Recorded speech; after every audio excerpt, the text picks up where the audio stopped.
Salut à tous, j'espère que vous allez bien. Moi ça va nickel. Aujourd'hui on se retrouve dans une nouvelle vidéo. Qui dit vidéo après match dit débrief. Et honnêtement les gars là c'est pétage de plomb. On va parler un peu de tout ça. On va parler du match, surtout du milieu de terrain. Pas de la faute des joueurs. On va parler du milieu de terrain. Qui a été pour moi catastrophique. Bah voilà, faut arrêter de chercher les mots. Catastrophique. Le match a été catastrophique. On n'a rien proposé. Offensivement, c'était nul. Défensivement, c'était catastrophique, cataclysmique. Il n'y a même pas de mots pour décrire notre défense ce soir. Alors peut-être qu'on a plus de tirs. Peut-être qu'on a plus de tirs cadrés. Plus de possession, plus de passes, plus de tout ce que vous voulez. Mais cependant, eux, les Croates, ont su être créatifs. Ils ont su avoir tout ça. Eux, ils ont su avoir la créativité, de l'espace dans le jeu. Et ils ont le point qui fait que la Croatie nous a battus. C'est que dès la première temps, ils y sont allés. Ils se sont donnés. Et quand on a vu, bon là je vais parler de la deuxième mi-temps, mais je vais pas en parler toute la vidéo. La deuxième mi-temps, quand tu regardes, on a été bon. Puisqu'on a été. On a été au contact, on a été au duel. On s'est créé des occasions. Maintenant, Deschamps, ce milieu de terrain, c'est la première et la dernière fois. Parce que là, frérot, ça va arriver chez toi. Quand tu vois ce milieu de terrain, Rabiot, Chouameni, Guendouzi. Ok, là, dis-moi, là, tu penses avoir aligné le milieu de terrain du Barça 2010? Là, Deschamps, quand tu fais ce milieu de terrain, tu te dis, c'est bon, on va réussir à créer des occasions. Alors, Mbappé, Dembélé et Kolo, c'est les seuls, enfin, à part Kolo, mais Mbappé, Dembélé, premier temps, c'est les seuls qui sont donnés. Et, et un peu mignon si on compte pas les deux buts pris. Parce qu'il y a que eux trois qui sont donnés. Et de tout le match, il y a juste Mbappé et Dembélé. C'est tout. Le match était nul. On a été nuls. Les Croates ont été au-dessus de nous. Ils ont été au-dessus de nous, mais de loin. De très très loin. Les Croates nous ont mangé de A à Z. Toute première mi-temps, on n'était pas là. On était absent. Deuxième mi-temps, on était là. Mais on n'a même pas réussi à marquer au moins un but. Là, pour le match retour, au Stade de France, ça va être très compliqué. Ça va être très compliqué, même si j'y crois, ça va être très compliqué. Là, Deschamps, c'est la première et dernière fois parce que là, ah non, les gars, c'était horrible. C'était horrible de voir un milieu de terrain aligné comme ça. Non, je peux pas.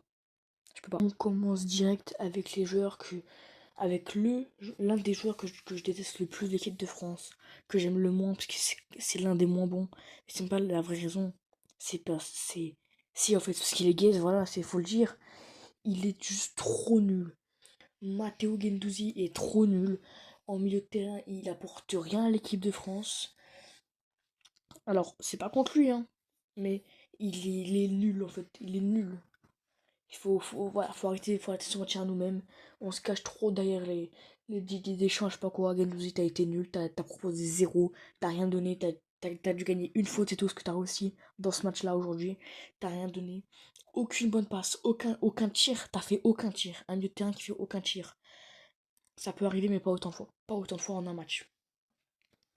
T'as fait zéro.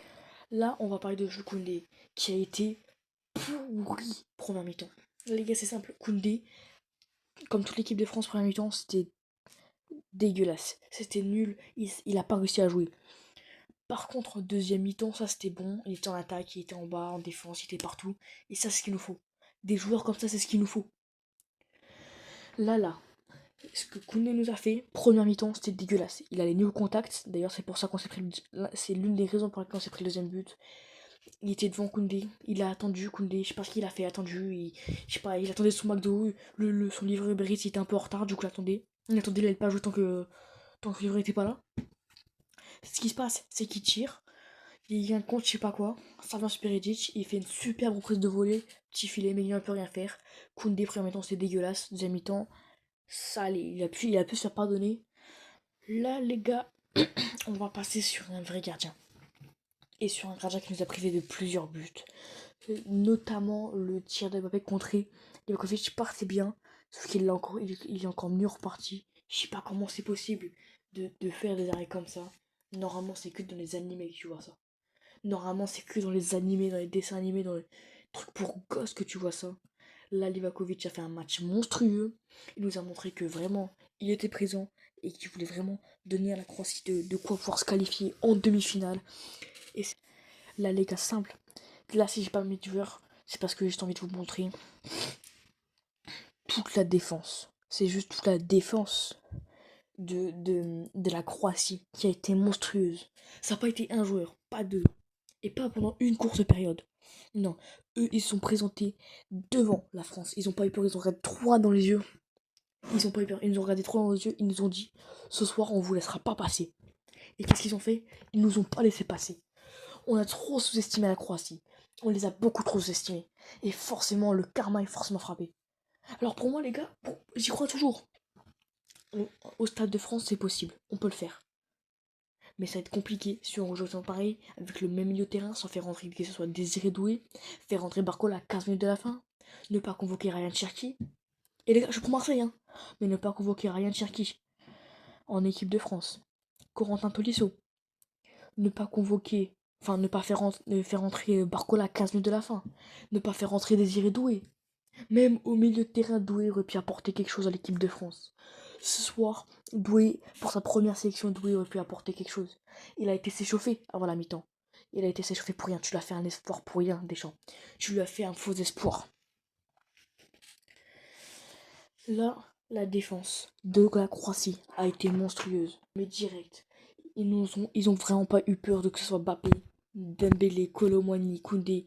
Ils ont pas eu peur. Ils ont été au contact sans faire de faute. Ils ont fait des tacles propres. Pendant que le défenseur a découpé les milieux de terrain. Kovacic, Modric et tout, ils sont pris des coups. Et ils ont pas pleuré. Guendouzi, à un moment, pour une petite poussette, il jette par terre et il pleure pendant 10 minutes.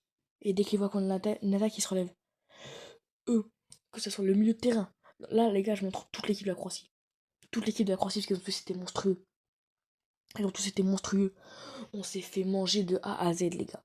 Et ça, c'est clairement pas normal. Nous, là, on dit qu'on va gagner la Coupe du Monde l'année prochaine, là. Mais d'abord, il s'agirait de battre la Croatie. Il s'agirait de battre la Croatie, alors. Là, plus jamais, je sous-estimerai la Croatie. C'est simple.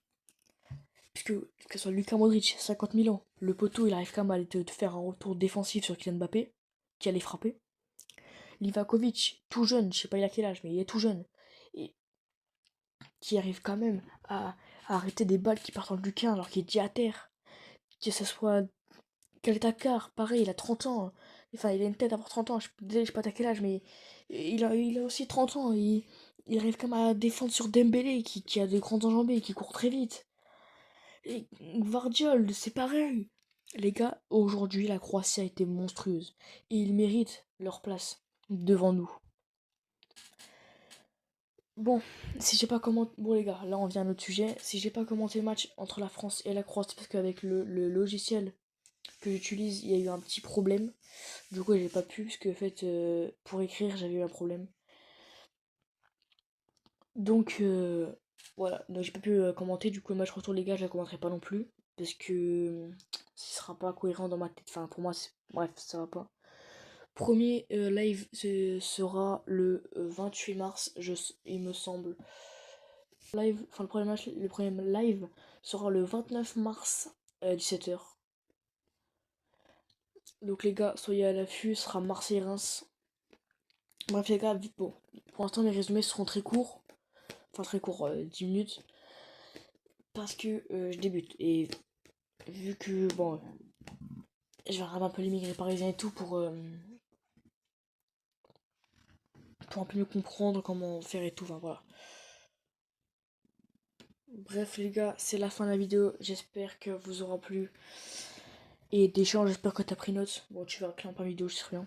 J'espère que tu vas prendre note de ce que les autres vont te dire, parce que là, plus jamais un milieu de terrain aussi nul.